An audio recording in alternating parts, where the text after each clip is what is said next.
Bine v-am găsit! Astăzi suntem în 26 iunie și pentru că s-au mai potolit puțin aceste vremuri ploioase, din câte am înțeles o să urmeze ploi cu descărcări electrice și pentru că azi noapte la ora 4 am avut un asemenea fenomen, acum avem un cer înnorat. Asta înseamnă că e puțin mai răcoare și pot să fac o lucrare în livade și anume rărirea fructelor la piersic, mă refer acum, și la nectarin o să fac. Imediat ce termin cu rărirea fructelor, urmează să fac anumite tăieri. Pentru că avem creșteri în centru.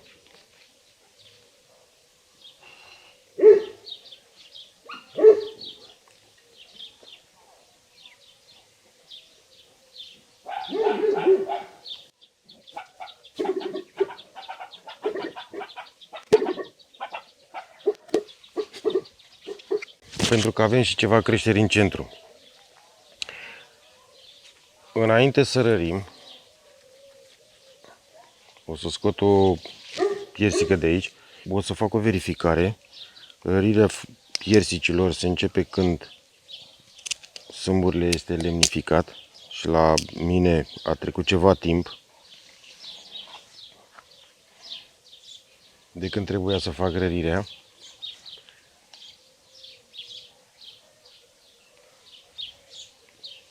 Și sâmburile este format.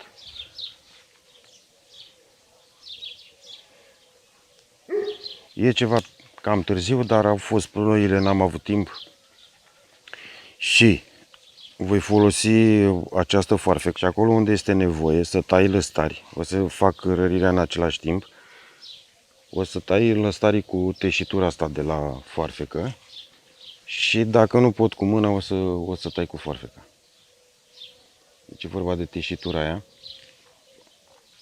Asta care bănuiesc că este special pentru zone grosiere și în cazul în care am nevoie să tai și cu vârful, să răresc și cu vârful, mă voi folosi de treaba asta. Și bineînțeles, chiar dacă spun pe fiecare clip, e posibil ca unii dintre vizitatorii canalului să nu fie abonați și să nu știe, așa că de fiecare dată voi dezinfecta sculele cu care voi lucra. Acum să începem cu ceva anomalii, dacă pot numi așa, sau cu fructe neconforme. Deci nu este o mare bucurie dacă avem două fructe într-unul. Asta nu, în cazul în care se comercializează, astea nu pot fi comercializate, sunt neconforme. Și acum pe ramura asta o să fac o rărire, anume o să las una aici și una aici. Și pe asta neconformă, practic o arunc. Astfel, după cum se vede, o zonă cleioasă din zona asta, pentru că au stat cam mult împreună, aici fiind umezit tot timpul,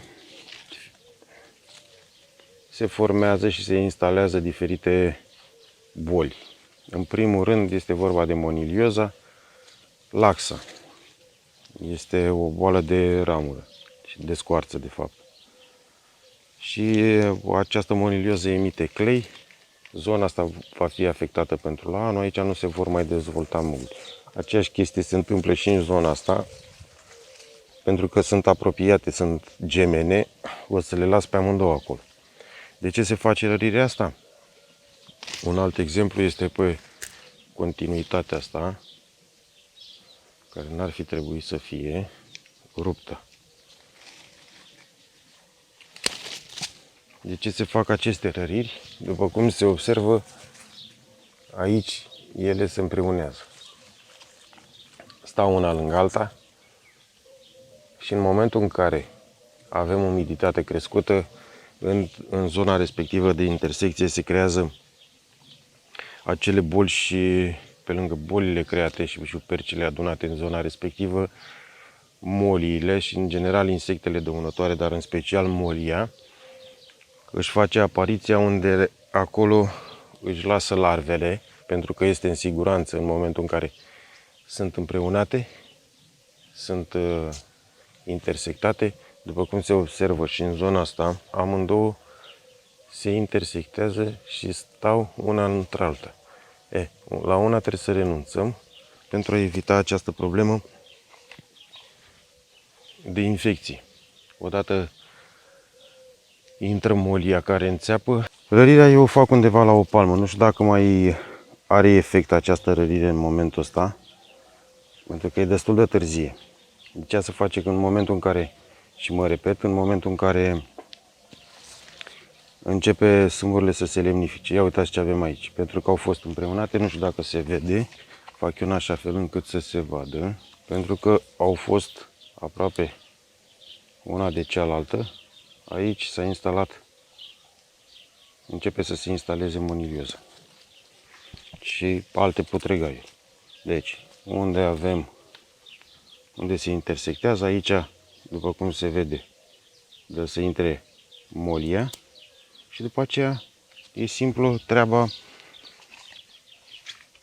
este afectat fructul, afectată ramura și practic e compromisă.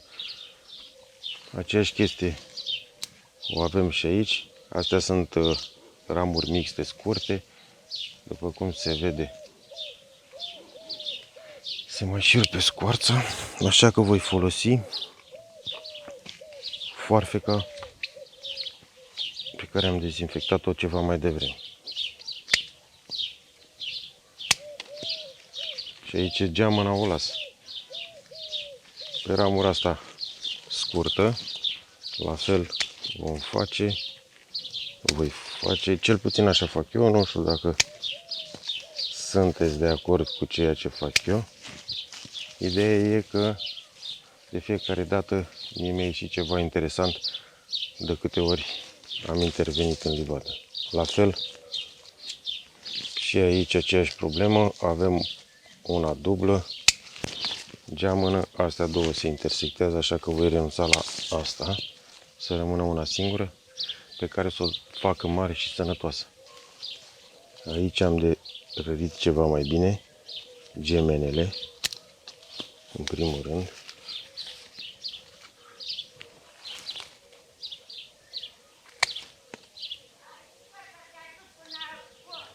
Las gemenele de data asta și cam așa se rărește. Încerc să fac rărirea și aici. La fel aici două, acestea se intersectează, una da, una ba. La distanță, să zic eu, de o palmă sau mai puțin de o palmă. După care începem ceva mai sus.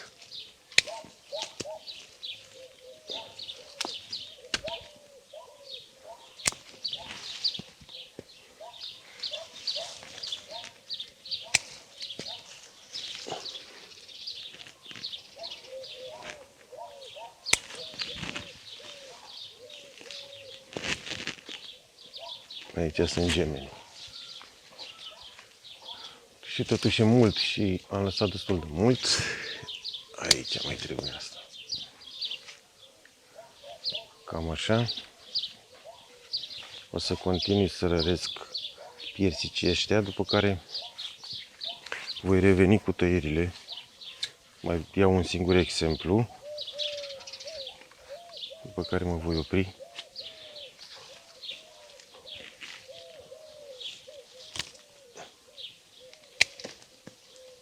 Avem gemeni aici, nu avem nevoie de ele. S-a creat clei, s-a creat. Aproape de rană, avem clei acolo, de unde rezultă că vom avea și monilioză. Deci anul ăsta nu o să scap de ea, dar încerc să o țin sub control. Termin de rărit și revin. Așa intră monilioza în piersică când două sunt una între alta. Prin molie de coajă. Uitați cum a făcut atacul. Și de aici începe să strice piersica. În principiu cu răritul am cam terminat. Nu am avut prea mult. Am avut și o daună încercând să răresc. E vorba de lăstărașul ăsta, subțire, mix, pe care n-am putut să-l ducă. Acum, după ce am terminat, chestia asta o să o fac cu toți piersicii și nectarinii. Latina, după cum am spus ceva mai devreme, cred că am intrat destul de târziu pentru că timpul nu mi-a permis să intru până acum din cauza ploilor și a timpului în general, pentru că mai am și altă treabă. Latina, de exemplu, este foarte târziu pentru că el este în pârgă în momentul ăsta. Deci o să fac o rărire aproape degeaba. O să mergem și acolo să vă arăt. Și acum o să fac tăierile în verde. Fac două tăieri la piersic, o dată în verde și nu prea dur.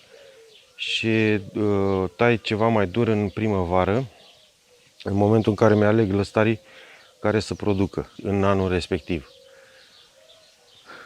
Ce tai? În primul rând, ce este uscat și nu aplicat din toamnă, cum este această ramură bolnavă, de altfel, și uscată de anul trecut și neobservată în primăvară. Asta odată. În al doilea rând, o să încerc să fac lumină în centrul pomului, ca razele soarelui să ajungă în fructe, în așa fel încât în perioada de maturare razele care vor ajunge pe fructe să le dea o coloristică acceptabilă fructului. Așa că încep să fac tăierile în centru, lăstarilor lacomi, și nu îi voi reduce definitiv. Aproape pe marea majoritate o să îi reduc la vârf, pe lateral și la cep în interiorul coroanei.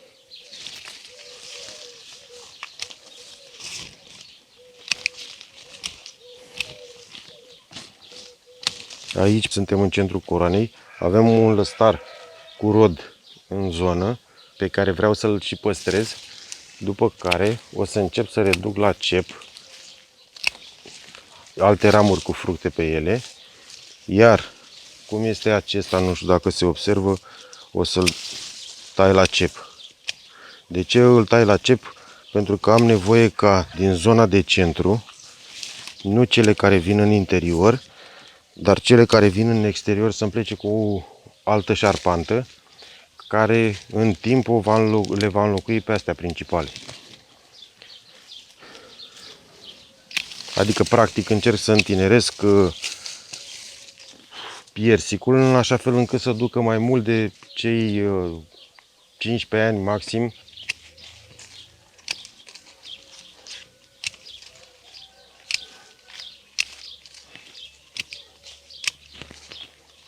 Da. Deci, mai am aici, uitați, pe asta am redus-o definitiv, ramura asta am renunțat definitiv la ea, pentru că practic este super afectată.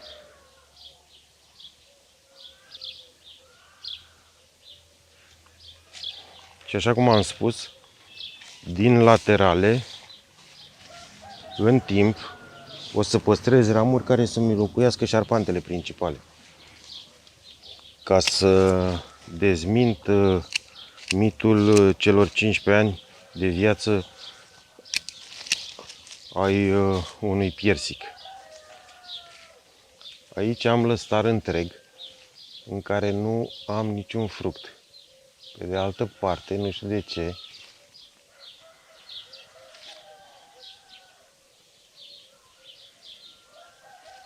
mi s-a părut că văd puricele melifer în ăsta. Și nu prea e normal, de asta am făcut pauza. Pe de altă parte, acest lăstar nu are fruct pe el. Nu-l voi reduce pentru că o să-l reduc la cep pe acesta care are deja fructe la anul, în primăvară. Am făcut cât de cât lumină în centru. O să mai reduc câțiva lăstari dintre ăștia cu fructe, pe care am încercat să-i răresc ceva mai devreme. Aici vin două una peste alta.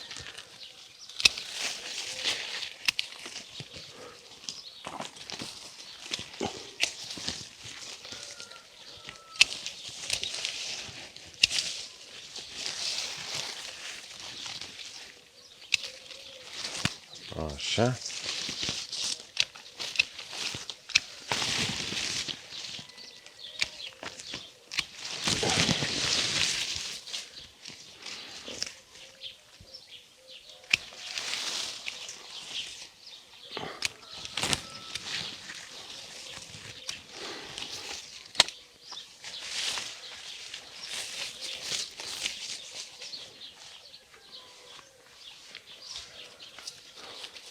Aceasta, dacă se observă, vine în centru.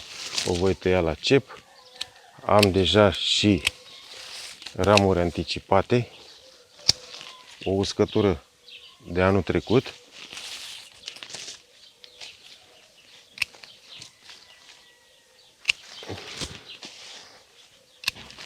Tai anticipatele la unele care se duc către exterior. Aici fac un cep. Din astea două, la anul trebuie să păstrez un cep și una care să-mi producă. Pentru că e prea lungă și se vor lăsa de ramuri.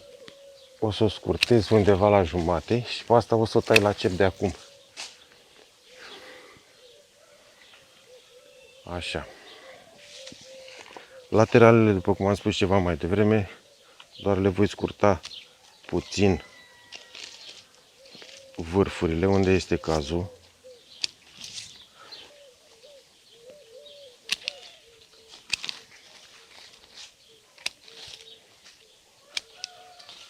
Și aici, pentru că se duce în centru, la cep. Mai am o altă uscătură în zona asta de anul trecut. Asta este către exterior. Voi scurta din ea. Aici am nevoie să intre lumină pentru am maturat frumos fructele. Una care se duce în centru. Am tăiat-o la cep. Mai am încă una care se duce în centru. Și pe asta o să o tai la cep. Destul de lungă. Și mai am încă una aici.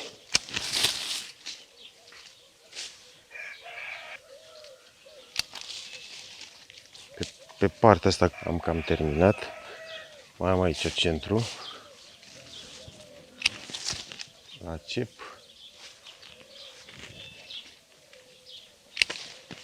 Și să scurtez vârfurile atacate oricum de molie. Au fost înțepate imediat după ploaie. Cam așa. Am degarnisit destul de bine în zona respectivă. Și o să încep să fac tăieri și în zona asta.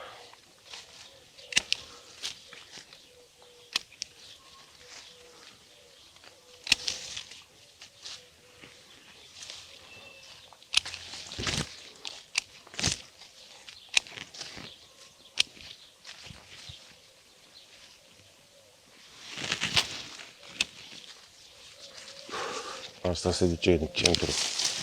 Am tras cepul.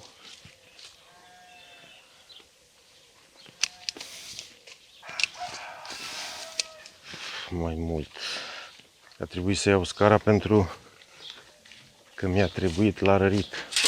Și probabil o să-mi trebuiască și acum. La ramura asta înaltă.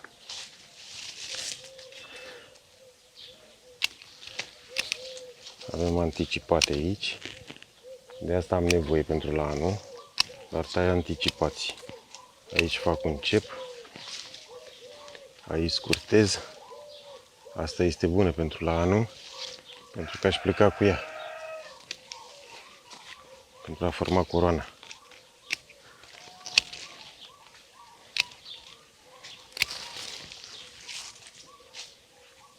Trebuie să ajung pe scară. În timp o să văd și reacția lui. Am aici. Uitați. Asta am rărit-o, dar era ruptă. Și a trebuit să renunț la ea. Și acum Ce se duce în centru la cep,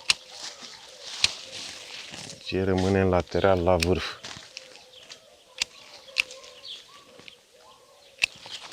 Las să plece pe anticipat, aici mai trag un cep și aici tai anticipatele.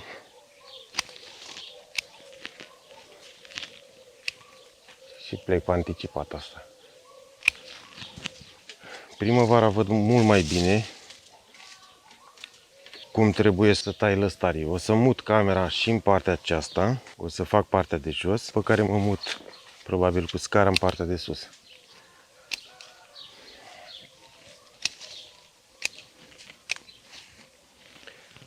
Eu mi-am lăsat câțiva lăstari din bază, de acolo mi-am dorit să plec cu noile șarpante de înlocuire. Mai că a trecut cineva pe la mine și mi-a arătat cam cum se face. Bine, a fost târziu după ce i-am zis că de acolo vreau să îmi încep o nouă formă de coroană, să înlocuiesc șarpantele astea care au ceva probleme, dacă știți, de anul trecut. Și deja când a început să jumule de acolo lăstarii aia puternici, era prea târziu. A fost prea târziu, doar că se mai întâmplă să vină altcineva cu altă strategie. Nu-i problemă, o să găsesc din alți lăstari să-mi înlocuiesc aceste șarpante. Tot trei o să rămână pe viitor, doar că se vor înlocui. Zona din care se va înlocui probabil o să fie asta, să plec cu o altă deschidere către exterior. Acum și sus.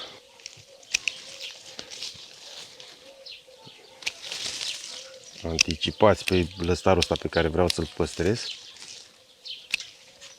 I-am dat un exterior pe anticipat și aici renunț definitiv la ea pentru că nu mai vreau înălțime. Vreau să mă duc pe orizontală de data asta cu el.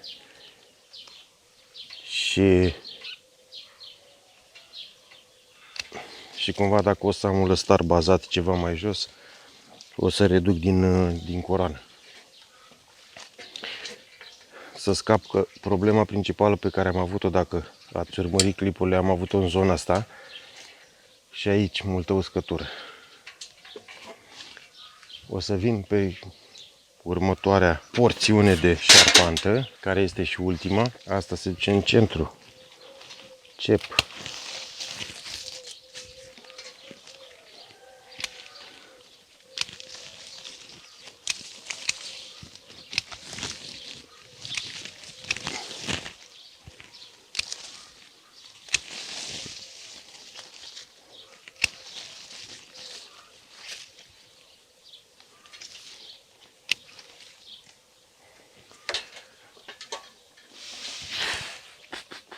Sper că am văzut bine și am tăiat bine. Dacă n-am tăiat bine, o să o reglez în primăvară. Așa arată pomul la final. Și așa arată și pe jos. Nu au fost tăieri foarte drastice, dar a trebuit să intervin. Cel puțin în centrul coroanei, unde trebuie să-mi ajungă soarele. O să trec la nectarin.